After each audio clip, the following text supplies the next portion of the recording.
제가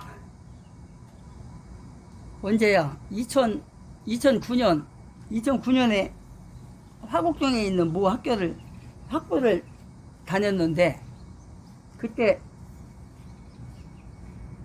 대선 때 이제 그 학생들이 나하고 이제 친하게 지내던 그 여대생들도 몇 명 있었고, 이제 남자들도 있었지만, 남자들보다는 여자들이 나를 많이 싸워가지고, 그러니까 내가 이제 삼촌 같죠. 그러니까 나이가 있으니까 자기 아버지하고 자기 아버지 나이하고 나하고 비슷하니까, 나이도 따지면 뭐 형님 동생 할 정도죠. 나이가 내가 그 정도도 많이 먹었어요. 아버지 빠는 안 되지만 삼촌 빠는 되는 나이거든요. 그러니까 아이들이 나를 잘 따랐어요. 또 내가 이제 나는 다른 학교에서도 공부를 하다 보니까 이제 좀 지식이 좀 있었어요. 그러니까 이제 그런 거 도움받기도 하고 하려고 이제 아이들이 이제 많이 따랐거든요. 그래서 많이 내가 가르쳐 주기도 하고, 개인 멘토도 해주고, 스터디도 해주고 막 했었거든요. 학생들 모여놓고. 그런데 그때 마침 대선 때가 다가와가지고, 박근혜 대통령 될 때, 얘기하다 보니까 아이들이, 삼촌은 누구 찍어요? 그래서 나 박근혜지. 그랬더니 왜요? 왜 문재인 안 찍어요? 이러는 거야. 그래서 왜? 너 문재인 찍으려고? 그랬더니 왜?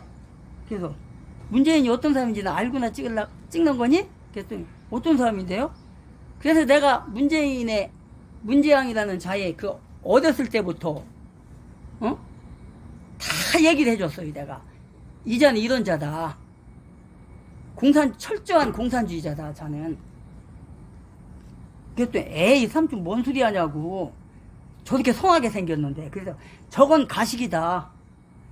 문재양이라는 자의 뒷모습은 아주 무서운 자다. 공산주의자다. 자 찍으면 나라 망한다. 그랬더니 안 믿더라고요. 그러면서 내가 그랬어요. 네가 알아서 해라. 너는 뭐 네가 알아서 해야지. 뭐 내가 뭐 누구 찍으라 한다고 뭐 찍고 뭐 찍지 말라고 한다고 안 찍고 그러겠냐. 그렇게 하고 말았어요. 그냥 그 학생뿐만 아니라 다른 학생들도 많이 이제 질문하고 그랬었는데, 어쨌든 다 그랬어요. 근데 일주일도 안 됐지. 아마 일주일이나 됐나? 같이 이제 밥을 먹게 됐어요. 그 자매하고 여러 명이서. 근데 거기서 그러더라고요. 그 학생들이 사실 삼촌 말을 내가 안 믿었다. 그래서 근데 우리 아빠한테 한번 물어봤다 내가. 그랬더니 그 사람 말이 맞아. 문재인이 저자는 완전한 공산주의자야. 저 사람 찍으면 안 돼. 그랬다는 거예요. 아빠가 그런다고 자기도 박근혜 찍겠다고 그러더라고요. 그래갖고 그때 당시 학교 다니면서 여러 사람한테 얘기를 해주고 해갖고, 진짜 많은 사람은 아니지만 한 10손가락 안에 드는 아이들이 문재인 안 찍었어요. 그때 내 말 듣고서. 그게 이제 또 먹혔던 이유가 뭐냐면, 그 전에 저는 이제 목사잖아요. 내가 그때 당시에는 목사가 아니었고 전도사였는데, 이 학교 오기 전에 다른 신학교에서 공부를 하고 왔거든요. 나는 다른 학교에서, 그러니까 침신대 있잖아요. 거기서 공부를 하고 왔거든요. MDB까지. 그리고 이제 또 워싱턴 대라고 다른 대학에서 또, 거기는 이제 한국에서는 이제 인정 안 해주는 건 그런 학교인데, 무인가라고 해야 되나? 그런 학교인데 거기도 내가 5년 동안 다녔거든요. 그렇기 때문에 나는 지금 성경에 대해서, 신학에 대해서 지식이 지금 있잖아요. 근데 아이들이 고등학교를 졸업하고 이제 학교로 오다 보니까 복지성교면은 뭐냐면 신학도 하고 또 사회복지도 같이 하거든요. 그래갖고 졸업을 하면은 사회복지 2급 자격증을 취득하고 들어오고 그래요. 신학교를. 그래가지고 이제 그때 당시 이제 아이들이 이제 신학에 대해서 전혀 모르니까 교수님들이 강의하는 걸 못 알아듣는 거야. 그렇다 보니까 교수님들이 강의할 때, 응? 처음에 이 출석만 해놓고서 놀다가 끝날 때쯤 되면 와요. 또 어떤 교수는 또 중간에 또 한 번 부르고 그때만 와요 또. 그래서 내가 물어봤어요. 하도 그러길래. 니네들 왜 자꾸 수업만 시작하면 나가니? 그랬더니 아니 교수님이 알아들을 수 없는 말을 하니까 지루하기도 하고 못 듣겠다고. 그래서 니네들 교회 안 다녀? 그랬더니 교회는 다니는데 교회에서 저런 말 안 해요. 그냥 성경이나 해석해주고 그러지. 근데 교수님은 우리 목사님들하고 틀리게 이렇게 하니까 신학을 얘기하니까 나는 복지선교에 온 것이 목사님들이 설교하는 거 그런 식으로 할 줄 알았다는 거요. 그래서 야 그저 그렇게 하려면 뭐하러 학교로 오냐? 내가 그랬어요. 그래서 내가 그랬어요. 아 그래? 그렇게 힘들어? 그러면 내가 지금 도움을 줄까? 그래서 어떻게 해요? 그래서 저 교수님이 강의하는 걸 내가 해석을 해줄게. 그다음 스터디를 해줄게. 그랬더니 그러면 좋지요 삼촌 그러더라고. 그래갖고 거기서 이제 그걸 했어요. 스터디를. 그래서 이제 교수님이 하는 거를 그걸 내가 이제 다 재해석을 해주고. 그러니까 아니 이렇게 쉬운 거를 갖다가 왜 교수님들 그러냐고 어렵게 했니. 그래서 교수님들이야 교수니까 뭐 학교처럼 아니 교회에서처럼 하려면 안 되지. 신학을 해야 되니까. 그래야지 이제 거기서 이제 그거를 스터디를 해주는 거. 그러니까 일주일에 한 번씩 1시간씩 해서 12주를 이렇게 해주고 했었어요. 그러니까 아이들이 이렇게 이해를 하고 그러다 보니까 또 이제 또 다른 걸 또 하게 됐어요. 또 이제 그게 뭐였냐면 이제 기독교 학교다 보니까 아이들이 이제 그 기독교적인 그 남녀 교제를 해야 되는데 그 학교가 기독교의 학교이긴 하지만 일반 학교가 학생이 더 많거든요. 신학부는 겨우 한 몇 명이요. 100명도 안 돼요.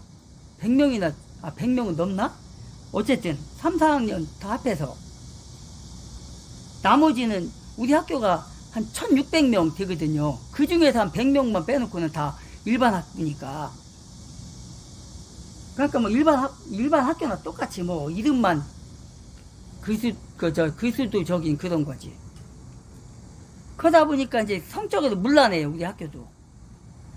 그래서 내가 기독교인의 이성교제라는 그런 제목으로 구대를 했어요. 그리스도인의 이성교제 제목을. 내가 왜 그렇게 했냐면 침신대 다닐 때 거기서 내가 MDB 논문을 갖다가 그리스도인의 기독교인의 교동관이라는 걸 썼거든요. 내가 논문을. 그래서 그리스도인의 교동관이라는 걸 여기서 한 거예요. 그것도 또 한 12주 했거든요. 내가 처음에는 한 3번 4번까지는 많이 싸웠어요. 가네들하고. 삼촌말대로 한다면 우리 어떻게 연애를 하겠냐고. 이것도 안 된다 저것도 안 된다. 그래갖고 이제 거기에다 이제 내가 넣은 그 논문하고 또 다른 그 책들 참고해가지고 또 성경 기절까지 넣어가지고 해가지고 딱 했어요. 그러니까 한 4번째까지는 많이 이렇게 막 이렇게 시경이도 많이 하고 막 그랬는데 그 넘어가면서부터는 이제 조금씩 먹혀들더라고요. 그러면 나중에 이제 12주 할 때는 완전히 이제 그게 먹혀들었죠. 그래가지고 이제 너희들의 몸은 이렇게 소중한 거다. 특히 기독교인들의 그 몸은 너무나도 소중한 거다. 결혼이라는 게 이렇게 소중한 거고 그렇다. 이렇게 너희들의 몸이 신비하고 이런 몸이다. 이런 걸 가지고 마지막 타임에도 뭐를 만들었냐. 그때 마침 또 저기 있잖아요. 그게 어느 나라, 프랑스인가? 그 누브르 박물관 거기에 있는 그 주최하는 그 뭐야, 신체의 신비라는 그런 게 있어요. 여러분들 이게 무슨 말인지 알 거야 아마. 신체의 신비. 그 우리나라에서 그거를 지금까지 한 4번 정도 그걸 저기 한 걸로 아는데, 그걸 옛날에 내가 그걸 한번 본 적이 있어요. 그래서 그거를 그때 마침 그걸 또 하길래 어디서 했냐, 그 전쟁기념관에서 했거든요 그거를. 그래서 마지막 타임으로 그거를 한 거예요 내가. 그래갖고 이제 그거 이제 스터디 끝나고 나서 마지막으로 우리 여기 한번 가자. 그래가지고 이제 전쟁기념관을 이제 아이들 데리고 갔어요. 그래가지고 그 인체의 신비를 보여줬어요. 그거 꽤 비싸거든요 그것도. 그래서 이제 그걸 이제 보여주니까 거기에는 별의별 게 다 있잖아요. 여러분들 내가 말 안 해도 알잖아요. 인체에 대한 거, 여성의 인체, 남자의 인체, 잉태한 거, 뭐 또 사랑을 나누는 거, 그런 장면도 있잖아요. 감동을 하더라고요. 아, 사람의 인체가 이런 거냐고. 응? 정말 끝나고 나서 뭐라 하냐면 내 몸이 이렇게 소중한 거 알았다 이거요. 그러더라니까요. 그런 걸 하니까 내 말이 먹히는 거예요 그게. 그래가지고 그때 당시에 좌파는 이런 사람들이고 우파는 이런 사람들이다 그랬어요 그때. 근데 결국은 4년 만에 박근혜 대통령이 탄핵을 당하고 말았죠. 그때 당시에 국민의힘당에 그 반역 세력들 62명, 63명 그 반역 세력들 함께 해가지고 참 허망하게 무너졌죠. 그때 무너지는 거 보고서 이제 대한민국 이제 끝났다. 대한민국의 자유민주주의는 이제 끝났다. 사법은 이제 끝났다. 우리 지인들한테, 우리 가족들한테 내가 멀리 떨어져 있는 형제들한테도 얘기하면서 그 얘기를 했어요. 이제 이 탄핵 사건으로 인해서 우리나라의 운명은 끝났다. 끝났고 이제 사법은 다 무너졌다. 이제 좌익 세상이 됐다. 그때 그랬거든요. 나라는 이제 무너졌다. 그랬더니 처음에 무슨 뜻인지 모르더라고요. 지금은 알아요. 벌써 한 2, 3년 전부터 이제 알아요. 왜? 내가 계속 우리 뭐 누님이라든가 동생들이라든가 형들한테도 다 얘기를 해줘갖고, 나 같은 경우는 그 역사에 대해서 많이 공부를 했거든요. 학교에서 안 가르쳐주는, 나 나름대로 공부를 하고, 응? 그런 서적들도 좌파들이 쓴 서적, 우파들이 쓴 서적 읽어보고 한 결론은 좌파 좌익들은 거짓이구나. 제일 거짓 그 책 쓴 놈이 어떤 놈이냐? 유시민이라는 놈. 그 놈을 청년들이 그렇게 잘 따르고 그 놈의 책을 안 읽은 청년들이 거의 없을 거예요 아마. 그러니까 거기에 세뇌되는 거예요. 근데 내가 읽어보면 이건 구역질 나서 못 읽어. 읽다가 못 읽어요. 구역질 나갖고. 이런 놈이에요 그 놈이. 그 유시민이라는 놈이 얼마나 저기 악랄한 놈인지 알아요? 대학생 시절 때 저놈이 서울대학교 나왔을 텐데, 저놈이 공산주의 운동하다가 어떤 그 사람들은 아무런 거기에 상관도 없는 사람인데 그 대학생 4명을 잡아가지고 창고에다 가다 놓고 두드려 패가지고요. 지금 그 사람들 불구돼가지고 이 유시민이라는 자가 방송에만 나오면 그 사람들은 정신 헷가닥 돈다는 거예요. 저 새끼, 응? 저 공산주의 새끼 저거. 왜? 그 사람들이 유시민한테 구타를 당하고 맞아갖고 육체로도 불구가 됐지만 정신적으로 지금 몇십 년이 지났는데 50년이 지났잖아요 지금. 50년? 한 40년이 지났네. 40년이 지난 지금도 그 상처가 남아갖고요.